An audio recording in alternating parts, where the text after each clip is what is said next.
پاکستان میں ریاستی سطح پر پڑھایا جانے والا نصاب ریاست کی جغرافیائی اور نظریاتی سرحدوں کی حفاظت کے لیے تشکیل دیا گیا ہے۔ کہا جاتا ہے کہ کسی نہ کسی سطح پر دنیا کے تمام ممالک میں ایسا ہی ہوتا ہے، لیکن ہمارے یہاں تاریخ کو مسخ کرنے کا کام خاصی سراحت کے ساتھ انجام دیا گیا ہے۔ اس حوالے سے مطالعہ پاکستان کو ایک خصوصی اہمیت حاصل ہے۔ کے عزیز کی کتاب مرڈر آف ہسٹری مطالعہ پاکستان میں پڑھائی جانے والی تاریخ اور سیاست پر ایک بھرپور تنقید ہے، جسے ہر ذی شعور پاکستانی کو پڑھنا چاہیے۔ لیکن کیا مطالعہ پاکستان ہمیشہ ہی جھوٹ بولتا ہے؟ اس دعوے پر انگریز مصنفہ ایلکس فون تنزلمان نے اپنی کتاب انڈین سمر میں سیر حاصل گفتگو کی ہے۔ تنزلمان آکسفورڈ سے پڑھی ہوئی برطانوی تاریخ دان، لکھاری اور محقق ہیں۔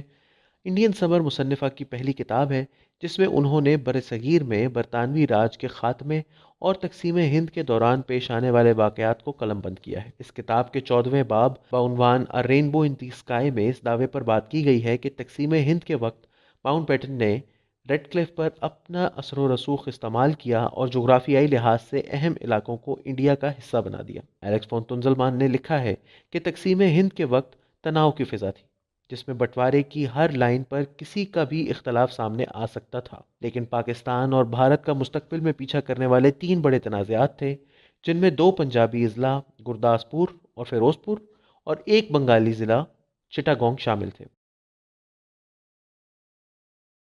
1556 میں گرداسپور کی اہمیت یہ تھی کہ یہاں 14 سالہ اکبر کو شہنشاہ کا تاج پہنایا گیا، جبکہ 1947 میں اس ضلع کی اہمیت جغرافیائی اور تصویراتی تھی۔ گرداسپور بھارت اور کشمیر کے درمیان زمینی رابطے کا واحد ذریعہ تھا۔ بھارت اور کشمیر کی مشرقی سرحد کی جانب ہمالیہ اس قدر بلند تھا کہ وہاں سے زمینی رابطہ قائم کرنا ناممکن تھا۔ ماؤنٹ بیٹن پر الزام ہے کہ اس نے گرداسپور کو بھارت میں شامل کرنے کے لیے ریڈ کلف کے کام میں مداخلت کی، کیونکہ نہرو اس وجہ سے پریشان تھے۔ ایلکس فون تنزلمان نے انڈین سمر میں لکھا ہے کہ یقیناً گرداسپور کی تقسیم کو لے کر نہرو پریشان تھے اور ماؤنٹ بیٹن نے ان کی مدد بھی کی، لیکن اگر ایسا نہ بھی ہوتا تو گرداسپور کا ضلع بھارت کا حصہ ہی بننا تھا، کیونکہ فروری 1946 میں لارڈ ویول نے تقسیم ہند کو لے کر اس بات پر اصرار کیا تھا کہ گرداسپور کو امرتسر کے ساتھ ہی رکھنا چاہیے۔ لارڈ ویول نے اپنے اس موقف کے حق میں لکھا تھا کہ اگر گرداسپور کو امرتسر سے الگ کر کے پاکستان میں شامل کیا گیا تو امرتسر مشرق، مغرب اور شمال کی جانب سے پاکستان کے گھیرے میں آ جائے گا، جس سے سکھوں کی پوزیشن غیر مستحکم ہوگی۔ اس دلیل کی روشنی میں شاید یہ تسلیم کرنا ممکن ہو جاتا ہے کہ گرداسپور کو بھارت میں شامل کرنے کا فیصلہ اس وجہ سے نہیں کیا گیا تھا کہ یہ کشمیر تک جانے کا واحد آسان زمینی راستہ ہے۔ اس واقعے کو بنیاد بنا کر ماؤنٹ بیٹن کو اس الزام سے آزاد قرار دیا جا سکتا ہے کہ وہ گرداسپور کی تقسیم پر اثر انداز ہوئے۔ تاہم باقی دونوں معاملات میں مصنفہ ماؤنٹ بیٹن کی معصومیت کا کوئی ثبوت ڈھونڈنے میں ناکام رہی ہیں۔ فیروز پور کا معاملہ ماؤنٹ بیٹن کے کردار کی حقیقت سب پر واضح کر دیتا ہے۔ فیروز پور 50 لاکھ کی آبادی والا مسلم اکثریتی ضلع تھا جو دریائے ستلج کے جنوبی کنارے کے ساتھ واقع تھا۔ اس ضلع کی اہمیت اس میں قائم واٹر ہیڈ تھے جن سے بیکانیر کی شاہی ریاست سیراب ہوتی تھی۔ یہاں پاکستان کی حدود کا تعین سکھوں کی زمین کے 40 میل اندر تک کیا گیا، جس کی سرحد جنوب سے امرتسر کو گھیر رہی تھی۔ تصویراتی لحاظ سے یہ ایک نمایاں مقام تھا۔ 8 اگست 1947 کو ماؤنٹ بیٹن کے پرائیویٹ سیکرٹری جارج ایبل کی جانب سے پنجاب کے گورنر ایون جینکنز کو جو عارضی نقشہ بھیجا گیا، اس میں ممکنہ سرحد کا تعین کیا گیا تھا جو اگلے ہی دن منظور ہونا تھا۔ اس نقشے میں فیروز پور کو پاکستان میں شامل کیا گیا تھا۔ ایبل کے مطابق اس نقشے میں کوئی بڑی تبدیلی نہیں ہونا تھی، لیکن فیروز پور کا پاکستان میں جانا بیکانیر کی ریاست کے لیے باعث تشویش تھا، جس نے بھارت کے ساتھ الحاق کا اعلان کر رکھا تھا۔ بیکانیر کے چیف انجینئر کنور سائی کے مطابق انہوں نے وزیر اعظم کے ساتھ 11 اگست کو ماؤنٹ بیٹن سے ملاقات کی اور انہیں بتایا کہ اگر فیروز پور کے واٹر ہیڈ پاکستان کے حصے میں جائیں گے تو ہماری ریاست بھی پاکستان کے ساتھ الحاق کرے گی۔ اس اعلان کی وجہ یہ تھی کہ بیکانیر کی ریاست فیروز پور کے ہیڈ ورکس سے سیراب ہوتی تھی۔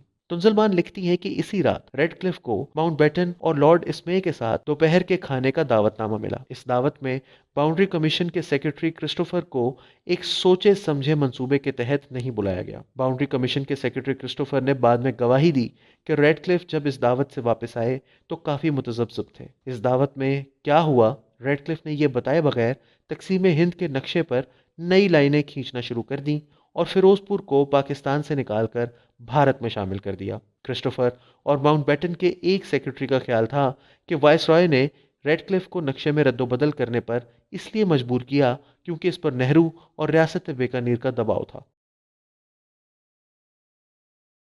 تقسیم ہند کے بعد ماؤنٹ بیٹن نے ساری زندگی یہ موقف برقرار رکھا کہ اس نے کبھی بھی ریڈ کلف کے کام میں مداخلت نہیں کی، لیکن یہ ایک جھوٹ تھا۔ اس جھوٹ کو ایک خط نے بے نقاب کیا جو ماؤنٹ بیٹن نے اپریل 1948 میں لارڈ اسمے کو اس ہدایت کے ساتھ لکھا تھا کہ پڑھنے کے بعد اس خط کو جلا دینا، لیکن کسی طرح یہ خط جلنے سے محفوظ رہ گیا۔ انڈین سمر میں اس خط کا ذکر بھی کیا گیا ہے۔ خط میں ماؤنٹ بیٹن نے لکھا تھا کہ ریڈ کلف فیروز پور کا مسئلہ لے کر اس کے پاس آیا تھا۔